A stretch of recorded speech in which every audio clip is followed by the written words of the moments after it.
वंदे मातरम साथियों, जय गौ माता की। आप सभी के सहयोग से जो ये लड़ाई चल रही है देश के अंदर पे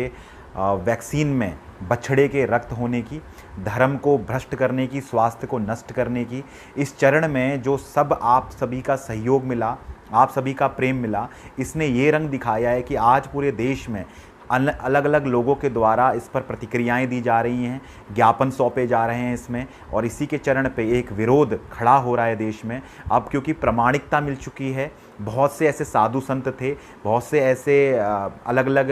संस्थाओं के लोग थे जिनको इस बात पर पहले यकीन नहीं हो रहा था, लेकिन जब आरटीआई सामने खुलकर आ गई और पूर्ण रूप से वो दस्तावेज हाथ में लग गया जिसने इस पर वो मुहर लगा दी कि अब कोई ये तो नहीं कह सकता कि इसमें गाय के नवजात बछड़े के रक्त का प्रयोग नहीं किया गया है, जो सनातन धर्म के लोगों के साथ, शाकाहारी लोगों के साथ, वेजिटेरियन, वीगन, जो भी मर्जी आप कहिए, इनके साथ सबसे बड़ा छल था। इसी रूप में मैं आज ये संदेश आपके स्पीच में इसलिए करने आया हूँ कि मैं धन्यवाद देना चाहता हूँ उन साधु संतों का जो इसके लिए आवाज़ उठा रहे हैं। और सबसे प्रमुख में पूज्य गुरुदेव गोपाल मणि जी महाराज जी ने बेबाकी से इस पर बात रखी थी और उन्होंने तो दो टूक अपनी राय सबके सामने रख दी थी, जो मैंने उनके साथ एक डिबेट भी करी थी, और साफ तौर से उन्होंने चेतावनी दी थी ये कि ये हमारे साथ किया गया, सनातनियों के साथ किया गया छल है, और मंगल पांडे ने जैसे इसका प्रतिरोध किया था ऐसे प्रत्येक सनातनी ने इसका प्रतिरोध करना ही चाहिए। कोवैक्सीन बनाई गई उसकी जो प्रथम प्रक्रिया है उसमें अगर बछड़े का सीरम का प्रयोग किया गया तो कहीं ना कहीं उसका सूक्ष्म अंश लोगों के शरीर में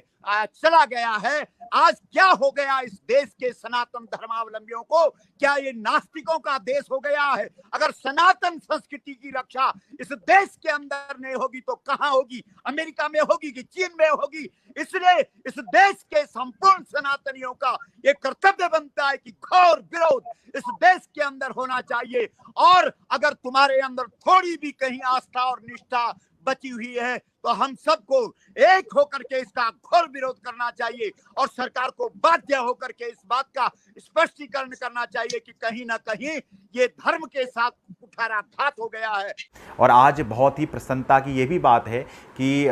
पूज्य शंकराचार्य जी, श्री स्वरूपानंद जी जगतगुरु महाभाग, उनके जो कृपा पात्र हैं पूज्य स्वामी अविमुक्तेश्वरानंद जी ने, उन्होंने भी आज साफ तौर पर एक बयान जारी कर दिया है, अपनी तरफ से साफ स्पष्ट कर दिया है कि गाय के बछड़े के रक्त का प्रयोग किया गया, उसकी हत्या मतलब गौहत्या से लिया गया कोई भी जीवन हमें स्वीकार नहीं है। तो एक गऊ और उसके गर्भ की हत्या करने के बाद जो घटक द्रव्य मिलता है, उस द्रव्य से बनाए गए वैक्सीन, उससे बनाई गई जो औषधि है, टीका है, उसको हम स्वीकार करें कि ना करें, ये बड़ा प्रश्न कुछ धार्मिक लोगों के सामने उपस्थित हुआ। लोग हमसे पूछ रहे थे, तो हमने कहा पहले तो ये प्रमाण दीजिए कि जो वैक्सीन बन रही है उसमें जो घटक द्रव्य है उसमें निश्चित रूप से ये गाय से और गाय की हत्या से प्राप्त किया गया कोई घटक द्रव्य है। तो बहुत दिनों तक तो कोई ठीक से प्रमाण इसका उपस्थित नहीं किया जा सका, लेकिन अब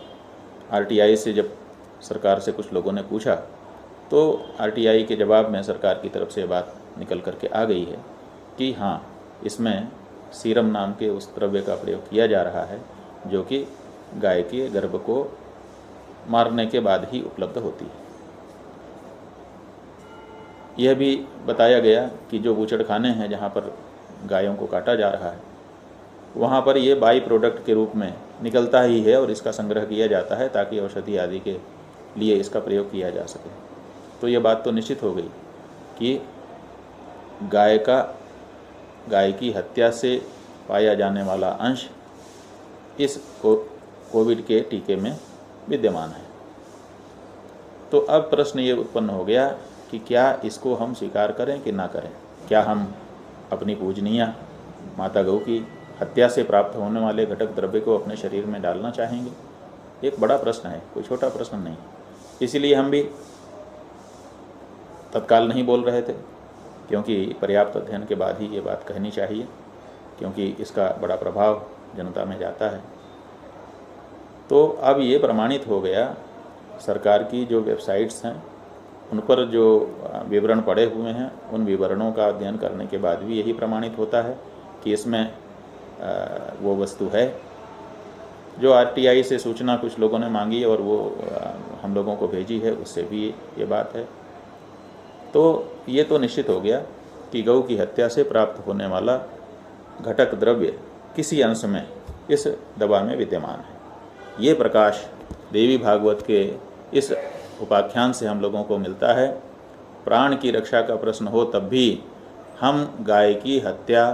नहीं करना चाहेंगे। गाय को मार करके, उसके गर्भ को मार करके अगर हमारे जीवन की रक्षा होती है तो ऐसे जीवन को हम धिक्कार देना चाहेंगे। किसी दशा में हम अपने जीवन की रक्षा करने के लिए गौ या उसके गर्भ की हत्या स्वीकार नहीं करते हैं। इसीलिए बंधुओं, आप क्या करेंगे हम नहीं कहते हैं। हम ये नहीं कह रहे हैं कि आप क्या करिए, कोई भी क्या करे, लेकिन हम ये ज़रूर कह रहे हैं कि आपने बार बार हमसे पूछा है कि हम टीका लगवा रहे हैं कि नहीं लगवा रहे हैं, टीका लगवा रहे हैं कि नहीं लगवा रहे हैं। तो हम ये कह रहे हैं कि हम नहीं लगवाए हैं अभी तक और ना आगे लगवाने वाले हैं, क्योंकि अपने जीवन की रक्षा के लिए गौ या उसके गर्भ की हत्या हमें स्वीकार नहीं है।